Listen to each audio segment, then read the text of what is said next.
ओम गुरुर्ब्रह्मा गुरुर्विष्णु गुरुर्देवो महेश्वरः गुरुर्साक्षात् परम ब्रह्म तस्मै श्री गुरुवे नमः। आज की कथा, दैत्यों के मंडल में कलह होने लगा। दानव में नहीं, दैत्यों। एक कहता मैं अमृत पीऊंगा और दूसरा कहता मैं पीऊंगा। भाई पनी अपने में तो कर लो कंप्रोमाइज, अपने परिवार में, तब तो दूसरे को देखोगे। अपने परिवार में ही हो गया झंझट। उसी समय भगवान लीला करते हैं, मोहिनी नारायण वहां प्रकट हो जाते हैं। आज भगवान पीतांबर पहन करके आए नहीं हैं, आज भगवान साड़ी पहन करके आए। स्त्री का ऐसा श्रृंगार किया। अब सभी लोग उनको देखने लगे, जो कैसी सुंदर है, अमृत गया। अब तो आ गई है भगवान मोहिनी रूप में। अब दानव कहता है, राक्षस कहता है, जो ऐसे स्त्री तो जगत में देखा ही नहीं।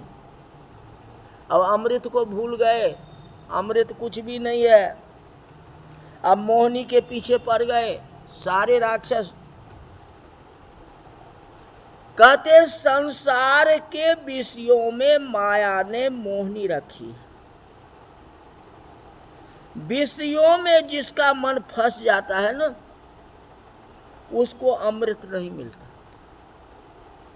भक्ति रूपी अमृत उसी को मिलता है जिसका मन भगवान के सौंदर्य में फंसता है। संसार क्षण क्षण में बदलता है, संसार का सौंदर्य क्षणिक है। इस समय जो सुंदर लगता है, थोड़े समय में वह बिगड़ जाएगा। अभी आप खूब अच्छे से श्रृंगार करके आओ, पार्लर से सजा करके आओ, और थोड़ी सी धूप लगेगी, पसीना चलेगी, सारे पार्लर का श्रृंगार बेकार हो गया, कुछ भी नहीं है। पैसा भी बेकार हो गया, श्रृंगार भी बेकार हो गया।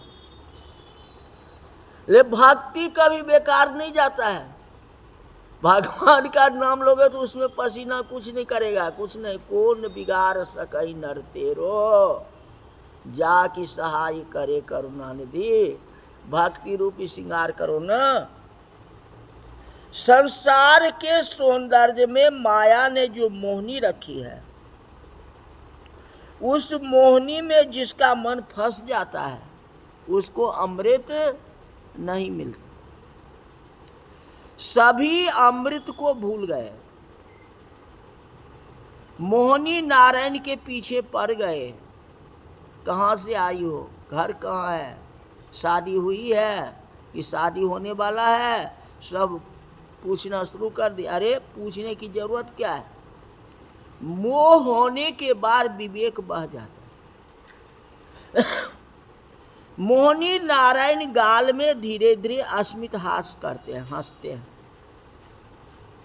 मोहिनी नारायण को उत्तर दिया कि मेरा एक घर नहीं है, मेरा अनेक घर है।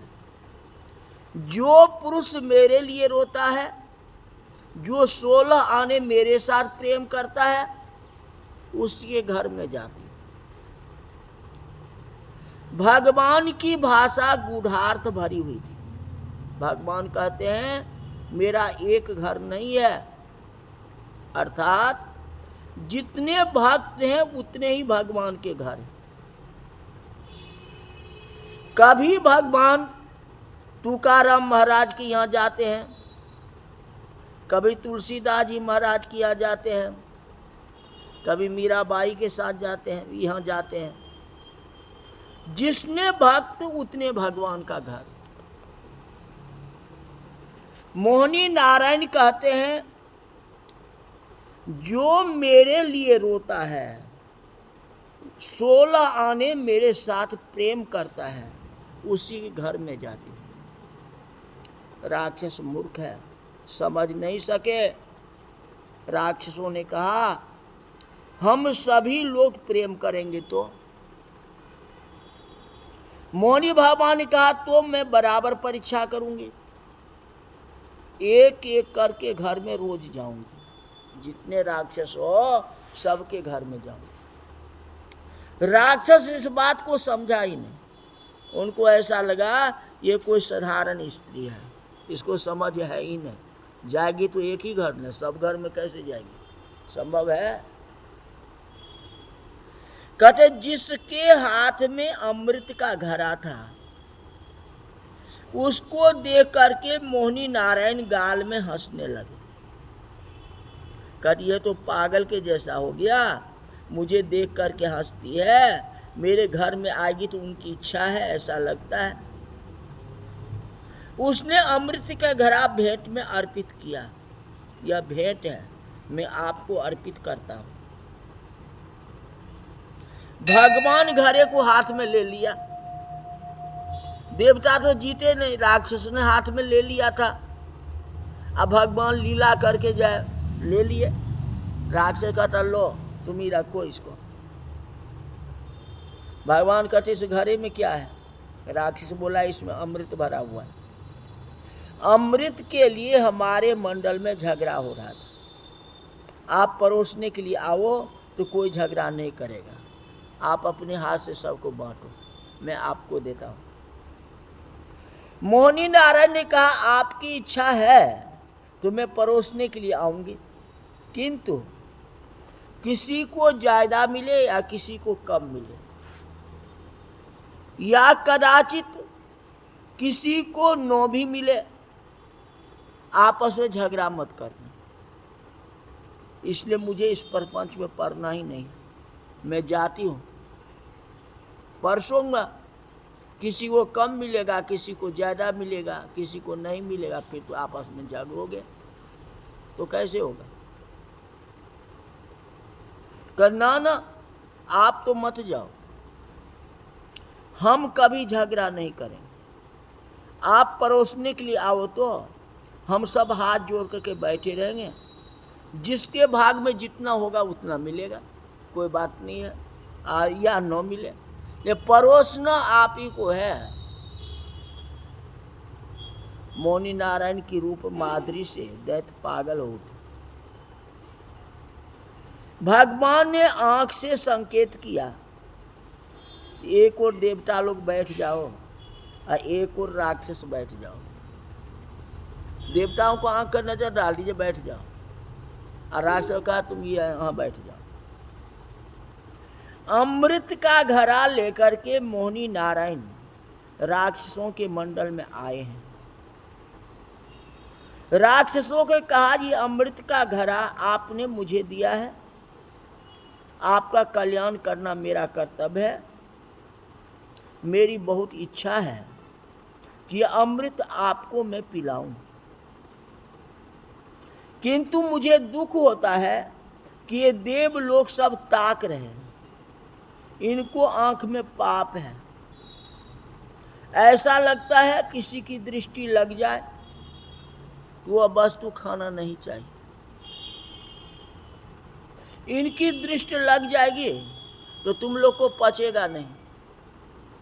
अतः मैंने ऐसा विचार किया है इस घड़े के ऊपर ऊपर जो है ना इनको दे देता हूं, और नीचे जो गाढ़ा गाढ़ा बचेगा ना वे तुम लोग को दे दूंगा। तो ऊपर तो पानी जैसा है, उसका असर उतना नहीं करेगा, नीचे तो गाढ़ा है, असली तो अमृत नीचे है घड़ा में बैठा हुआ, हाँ वो खाओगे तो अमर हो जाओगे। मोह होने का बाद विवेक बह जाता है। अमृत में कहीं दो भाग होते हैं, कभी ऐसा हुआ है?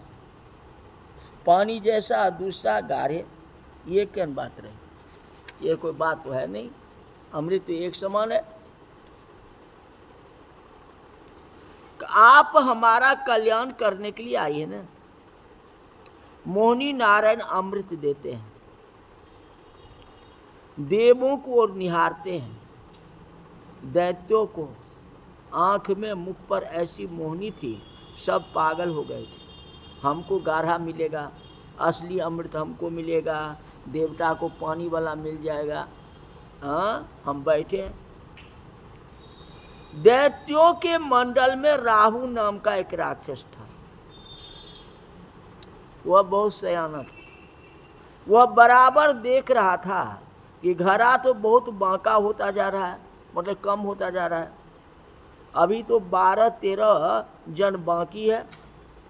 वह स्त्री तो कहती है मेरा एक घर नहीं है, ये सब मूर्ख है, स्त्री के प्रेम में फंस गया। ये घड़ा का जितना अमृत है उधरे तो उड़ जाएगा, हम लोग उधर आएगा या नहीं आएगा कोई ठीक नहीं है। स्त्री में अति विश्वास रखने वाला पुरुष बाद में दुखी होता है। स्त्री में विश्वास रखो, किंतु विचार करो यह जो बोलती है वह उचित है या अनुचित। सौंदर्य का मोह होने के बाद मानव विचार नहीं करता। राहु विचार करता है ये देखने में बहुत सुंदर है, ये लोग मूर्ख हैं और मूर्खता में फंस गए, यह कपट करेगी। ऐसा लगता है यह सभी अमृत देवता को पिलाएगी और घड़ा हमारे सामने फेंक देगी। इसने कहा था किसी को मिलेगा किसी को नहीं मिलेगा। अब कहेंगे मैं क्या करूं, खलास हो गया, मतलब समाप्त हो गया। ऐसे स्त्री लेकर के हम क्या करेंगे?